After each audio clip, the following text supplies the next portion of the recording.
All right, ready to do this? let's do this. All right. Welcome, home buyers and sellers. This is Griff and Beth, your Florida real estate specialist with the Broward Fort Lauderdale Real Estate Market Report for the month of January in the year of 2024. So join us, please. Real quick before we get into the numbers, just want to point out January and February stats are always a little bit off. There are a lot of closings that are pushed into December, and in the new year, everybody lists their house as soon as the new year starts. So you'll see some differences there, but don't let that throw you off. So, Beth, what do you think real estate did in Broward and Fort Lauderdale this month? Drum roll, please. And Broward overall, we had 1,566 homes that were sold, 5,000 new listings. This has given us almost a 5-month supply of homes. Average sale price was $550,000, and the average list price was $871,000. Yeah, we're kind of ticking towards a normalized real estate market. A 6-month supply is what most industry experts like to say is normalized. That's true. So, And houses are on the market for about 50 days overall in Broward. good, solid 2 months to get your house sold currently. Overall, the year to date, the average sale price has increased about 3%.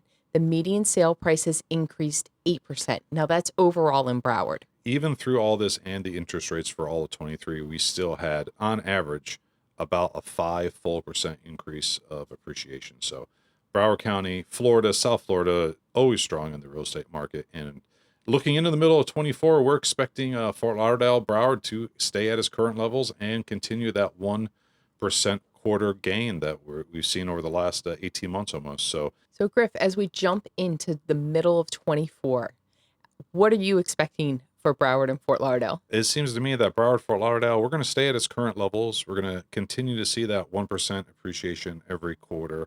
And sellers are still getting their numbers.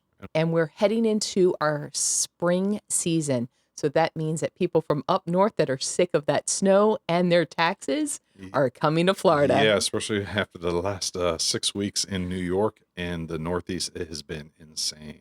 Yeah, so keep that in mind, because if you're thinking about selling your house, now's the time to get ready. Reach out to us, and the buyers will be flooding in come spring break. It's the snow and taxes that keeps Florida at the top of the list and keeps us above the national average almost every year in real estate. Our numbers are going to stay strong. We're well above the national average. And even remember, when we slip a little bit, especially in South Florida, we're still so far ahead of the curve that a little slippage doesn't really affect anything here.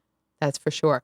Now, as far as mortgage rates go, the first quarter numbers have gone up slightly due to inflation, and we were at 6.5 back in December. So yes, the numbers are up a little bit, but we are expecting that to come down. We are currently at 7.14 as of this recording, and we're expecting them to tick up to about 7.25 heading into the end of February and leading into that springtime. So the inflation numbers were a little bit higher than what the market wanted, and that drove those rates up. But hopefully when the spring season starts, numbers come down a little bit for the mortgage rates, which will drive our prices up a little bit too. Yep. And with the higher interest rate, there is still a lot of people on the sidelines waiting. So just remember that people are holding off, but when that number comes down, a lot of people wanting to get to Florida also. So even a small percentage drop in the interest rates will start adding thousands of people into the Florida market. And remember, it just takes one. Yep. You just need one buyer. Just need the one buyer. So if you're on the sidelines waiting for home values to fall, we're not seeing that in the near future without something crazy happening. And if you're waiting for interest rates to fall, it's kind of a double-edged sword. Remember, you can marry the house, but you don't have to marry the rate, because you can always refinance in the future. So it's best to get your dream home, even if the interest rate is slightly higher than what you think you want to pay, but you get your home. Yeah.